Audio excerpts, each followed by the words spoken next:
इधर भी कर लिया 10 दिन, उधर भी कर लिया 1 महीने, यहां भी कर लिया 6 महीने, वो भी काम कर लिया 6 महीने, 50 जगह काम करेंगे, होगा कुछ भी नहीं। ढूंढो, देखो कि आप किस चीज के लिए पैदा हुए, क्या करना है आपको, तलाश करो। ये आत्मा के काम, जिस दिन वो काम मिलेगा ना, उस दिन 2 कदम उस दिशा में चलोगे और 4 कदम का परिणाम मिलेगा। तो काम के साइड इफेक्ट के रूप में पुरस्कार, पैसा, नाम, शोहरत आपका पीछा करते करते आपके पास चला जाता है। और उस कार्य को पकड़ लेना, उसको करना शुरू कर देना। इस दुनिया में बिना किसी से लड़े, बिना किसी से झगड़े, बिना किसी से प्रतिद्वंदिता किए आप महान बन जाओगे।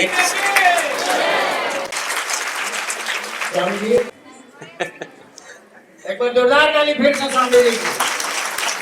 पहला प्रश्न ये था कि भगवान कृष्ण ने कहा सभी धर्मों को त्याग करके तुम मेरी शरण में आ जाओ, मैं तुम्हें हर पाप से मुक्ति दे दूंगा।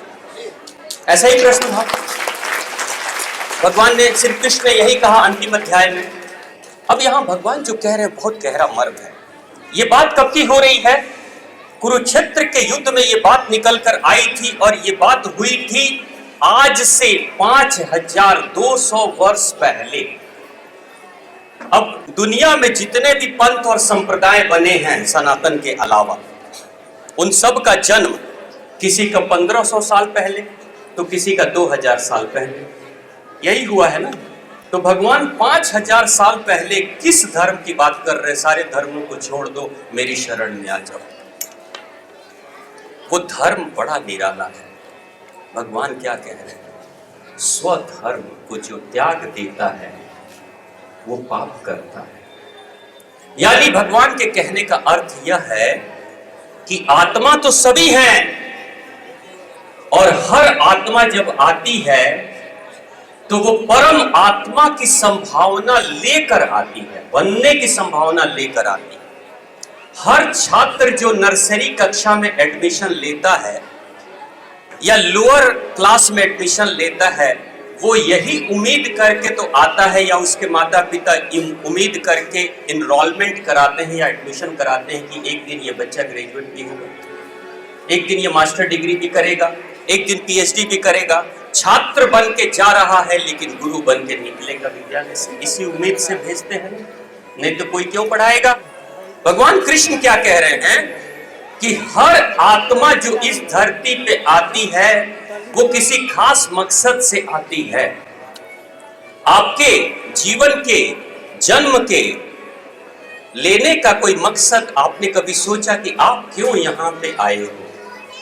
कितने लोगों ने सोच लिया है कि मेरे जीवन का लक्ष्य क्या है, मकसद क्या है, मैं बना किस लिए हूं, मैं बनी किस लिए, मुझे करना क्या है? ये तलाश करना।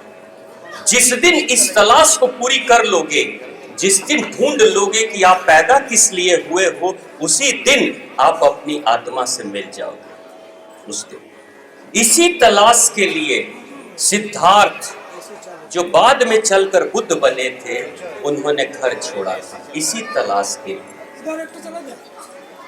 जब सिद्धार्थ बुद्ध बन गए और एक समय जब अपने राजमहल में गए थे भिक्षा का पात्र लेकर, तो पिता ने भिक्षा तो दी, लेकिन पिता ने कहा कि तू तो राजकुमार है, महल में आ जा। तो बुद्ध ने कहा था, पिताजी आपका बेटा गया तो था जंगल में, लेकिन बेटा लौटकर नहीं आया, ये तो कोई और पत्नी भी मिली, बुद्ध की पत्नी भी मिली और बुद्ध की पत्नी ने पूछा था बुद्ध से, एक बात बताओ, जो तुम पाए हो जंगल में जाके गृह त्याग करके सबको छोड़कर, जो तुम पाए हो क्या वो महल में नहीं था? जिसको तुमने पाया वो महल में नहीं था? तो बुद्ध ने कहा वो महल में भी है, वो यहां भी है, तो फिर महल छोड़कर क्यों गए? तब बुद्ध ने बड़ी अच्छी बात की, महल में था लेकिन महल का शोर शराबा ऐसा था, मन का शोर शराबा, मन का भोग ऐसा था कि जब तक मन सक्रिय था तब तक आत्मा से परिचय ही नहीं हुआ था, स्वयं को मैं जान ही नहीं पाया। उस जंगल की शांति में, उस एकांत में मैं जब रहा था तो उस समय धीरे धीरे मेरा मन मर गया था, खत्म हो गया था। और जब मन की विकृति समाप्त हो गई थी तब जाकर मुझे पता चला कि मन से भी परे एक चेतना का स्तर है जो अदृश्य है, वो दिखता नहीं है, लेकिन जंगल में जाकर उस शांति में मैं देख पाया कि वो है। और उसी के ऊपर मन रूपी तस्वीर चल रही है, मन के तस्वीर चल रही है। आप फिल्म देखने जाते हो फिल्म हॉल में? कितने लोग जाते हैं फिल्म हॉल में फिल्म देखने जाते हैं? सब लोग जाते हैं, बहुत बढ़िया। अब एक बात बताइए, फिल्म हॉल में फिल्म देखने जाते हैं, जब फिल्म चल रही होती है तो जिस स्क्रीन पे फिल्म चलती है उसको कभी देखा आपने? वो स्क्रीन कैसी है, वो पर्दा कैसा है, आपको दिखाई देता है। लेकिन बिना पर्दे के फिल्म चलेगी? नहीं चलेगी। लेकिन पर्दा कोई नहीं देख पाता, क्योंकि जब आप जाते हो तो फिल्म की शुरुआत या प्रचार वरचार की शुरुआत हो जाती है, और जब आते हो तब तक द एंड के बाद भी कुछ चीजें चलती हैं, हॉल से बाहर निकल जाते हो। पर्दा तो किसी ने नहीं देखा, सब फिल्म देखते हैं, लेकिन बिना पर्दे की फिल्म कैसे दिखाई देगी? ये जो आत्मा है ना, ये जो चेतना है ना, यही चेतना इंसान के जीवन का पर्दा है, जिसके ऊपर रंग बिरंग की कहानियां मन दिखाते रहता है। कभी मन चला देता है सुखद फिल्म तो इंसान सुख से भर जाता है, कभी मन चला देता है दुखद फिल्म जीवन में तो इंसान दुखी हो जाता है। लेकिन उस इंसान को नहीं पता कि ये न सुखद फिल्म मेरी है न दुखद फिल्म मेरी है। मेरा अगर कुछ है तो वो मेरा चित्त है, जिसके ऊपर मन रंग बिरंगे दृश्य को दिखा रहा है। तो हम चित्त को नहीं पकड़ पाते, हम गोते लगाते रहते हैं सुख और दुख की फिल्मों में। और जब जब हम सुख और दुख की फिल्मों में चक्कर लगाते हैं, गोते लगाते हैं, तब तक वहीं के वहीं रह जाते हैं। महर्षि पतंजलि ने कहा था, चित्त वृत्ति निरोग योग। योग क्या है? चित्त की वृत्तियों का विकारों को जो मिटा देता है वही योग होता है। यानी स्वयं की प्रकृति से जुड़ जाओ, सारे विकारों को, यानी मन मरा तभी आत्मा से मिलन। अब मन को मारने के लिए, मन को कमजोर करने के लिए, मन को कमजोर करना पड़ेगा। उसके लिए क्या करना? आत्मा से मिलने के लिए मन को शांत करना पड़ेगा। उसके लिए एक छोटी सी विधि बता देता हूं आपको, ये करना शुरू कर देना। जैसे मान लो आपके मन में कर रहा है समोसा खाते हैं, समोसे की आदत है, मन कर रहा है समोसा खाओ। अब समोसा हरी चटनी के साथ खाओ, जो लाल चटनी के साथ खाओ, मर्जी आप। लेकिन आपको पता है कि ये समोसा ठीक नहीं है मेरे लिए, है ना?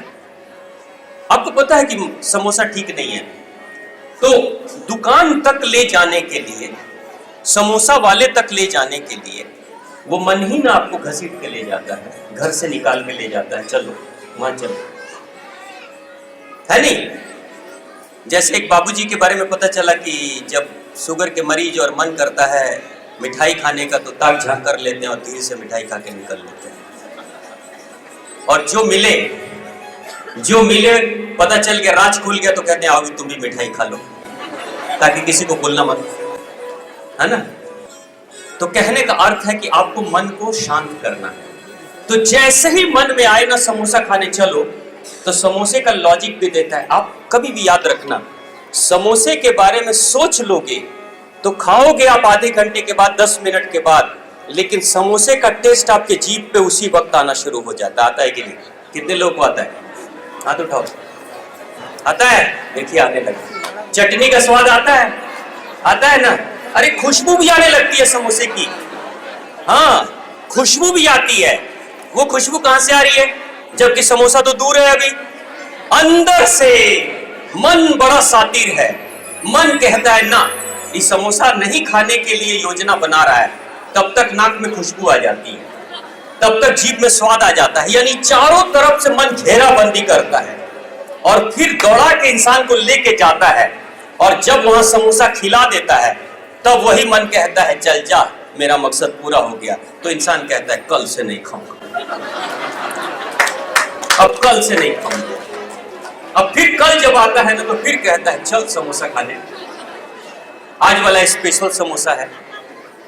तो आपको अपने, अब देखो ये मन का खेल है, रोज खाओ समोसा, एक दिन धीरे धीरे लीवर किडनी खराब कर लो। तो इस मन के खेल से बाहर निकलने के लिए आप क्या करो? जैसे ही मन ने कहा समोसा खाने चले, तो बैठ कर समोसा का सपना मत देखो, बैठ के समोसे का सपना मत देखो, समोसे की खुशबू आने मत दो, समोसे का स्वाद जुबान पे चढ़ने मत दो। सीधा बोलो ना, नहीं खाएंगे। सीधा बोलो, क्या बोलेंगे? ना, नहीं खाएंगे। वो फिर बोलेगा चलो ना खा लो ना, एक दिन की तो बात है। नहीं, नहीं खाएंगे, बात खत्म। सीधा करो ना। आप एक दिन ना कहोगे, बड़ा कठिन होगा। 2 दिन ना कहोगे और कठिन होगा। 3 दिन ना कहोगे, थोड़ा सा कम कठिन होगा। धीरे धीरे ना कहना शुरू कर दोगे, एक दिन मन कहेगा अरे सुनता ही नहीं मेरी, ये तो मेरी सुनता ही नहीं, अब इसको बोलने का भी क्या फायदा। जैसे बच्चे को, बेटे को, बेटी को मां कहती है, पिताजी कहते हैं बेटा ये करो, वो सुनते ही नहीं। अगर बच्चे नहीं सुनेंगे तो मां कहेगी बोलने का क्या फायदा, सुनता ही नहीं, सुनती नहीं, तो आप बोलना बंद कर देते हो कि नहीं। ऐसे ही मन की बात अगर नहीं सुनोगे तो मन बोलना ही बंद कर देगा, और मन बंद करेगा बोलना, तब आत्मा से मिलन होगी आपकी, है नहीं। बच्चे जो होते हैं अक्सर माओ से बहुत जिद करते हैं किसी चीज के लिए। बच्चे लड़के लड़कियां होते हैं ना, माओ से जिद करते हैं किसी चीज के लिए, लेकिन पिता से जिद नहीं करते वही बच्चे, क्योंकि उनको पता है मां से जिद करेंगे मां मान लेगी, इमोशनल है, मां सुन लेगी। पिताजी से ज्यादा जिद करेंगे, कान के नीचे एक बार गर्म कर देंगे, जिद खत्म। तो वही बच्चा मां से जिद करता है, और पिता नहीं सुनते तो पिता से जिद करता ही नहीं। तो आप भी मन को बच्चे जैसा आपने रखा है। अगर आप अपने मन को बच्चे जैसा मां बनकर सुनोगे बार बार, तो बच्चे का जिद यानी मन का जिद कभी खत्म नहीं होगा। आप भी बाप बन जाओ और ना कहना शुरू कर दो, उसको भी थप्पड़ मारना शुरू कर दो, धीरे धीरे मन शांत होना शुरू हो जाएगा।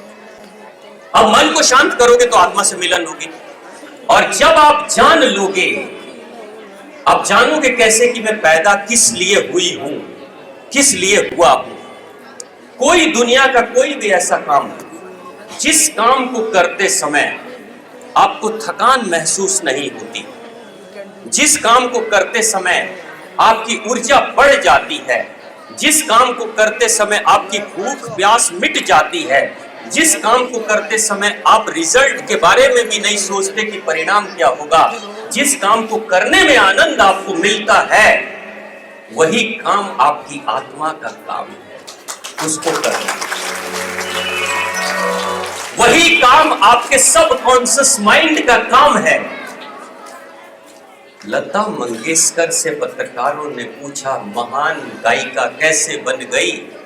लता ने कहा गाने में आनंद आता था।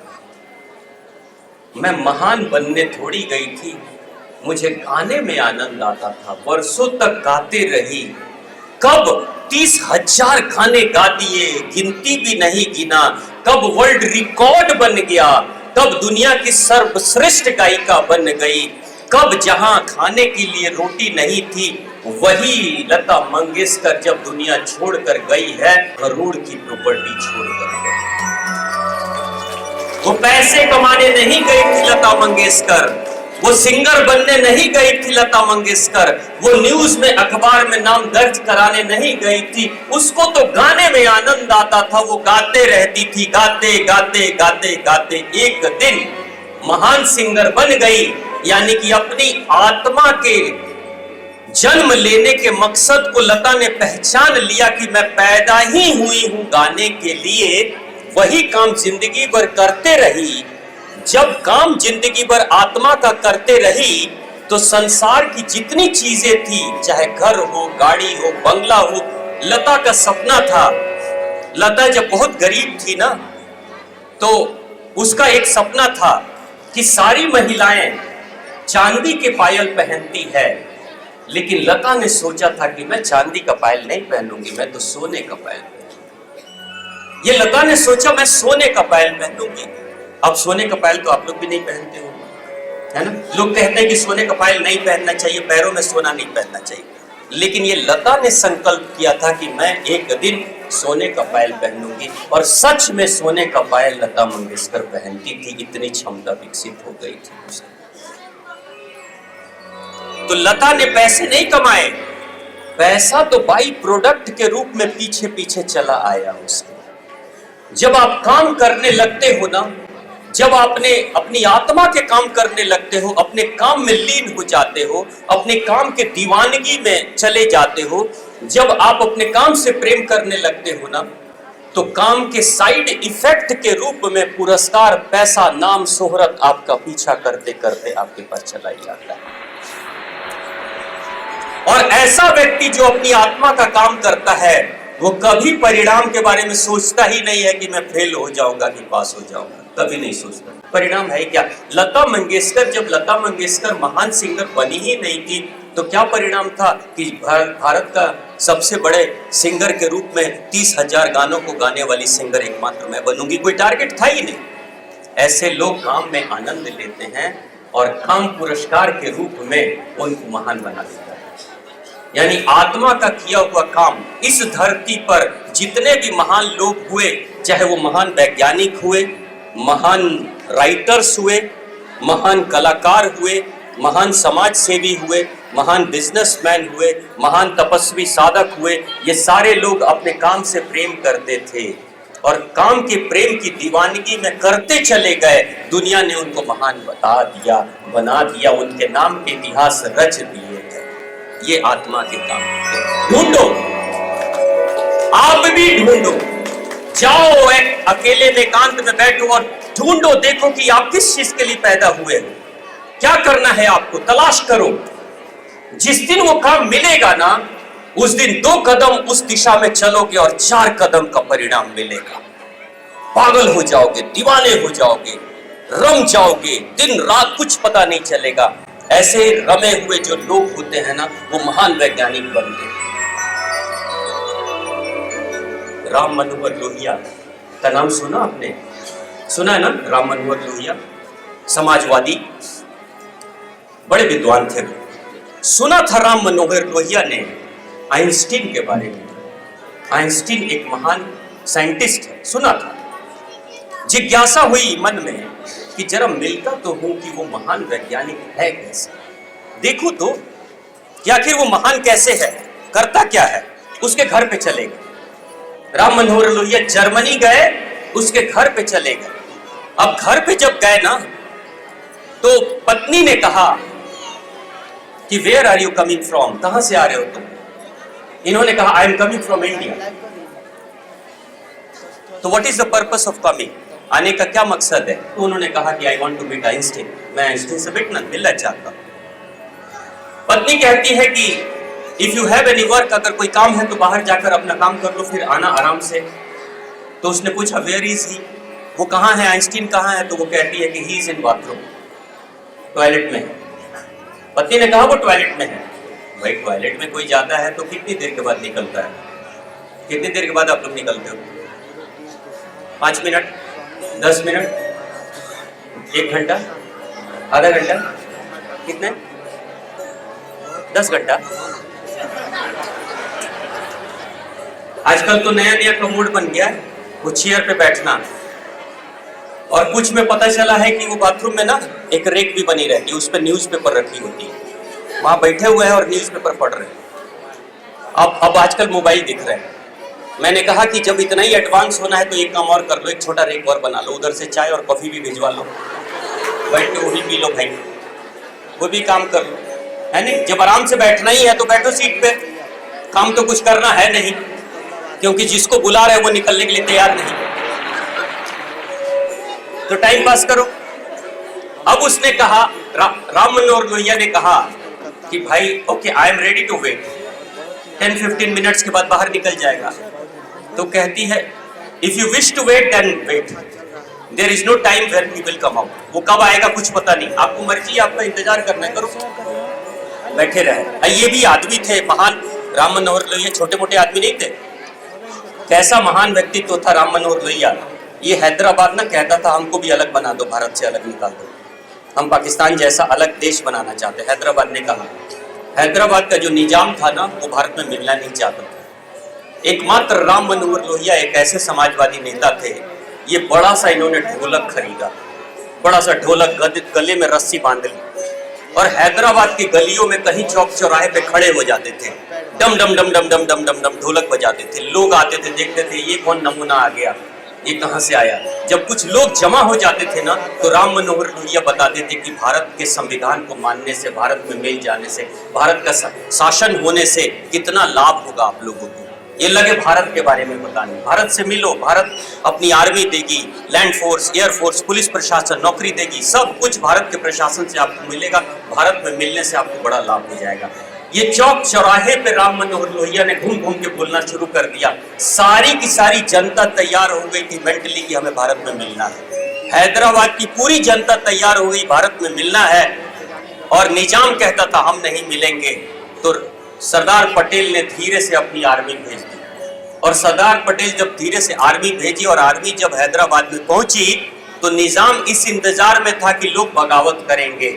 लेकिन लोग तो पहले से ही भारत के लिए तैयार थे कि भारत मिला लो, भारत बन जाए। इंडियन आर्मी जब गई थी तो सबने कहा चलो ये तो भारतीय ही हमारे भाई हैं, आए हैं, अच्छी बात है, भारत में मिलेंगे।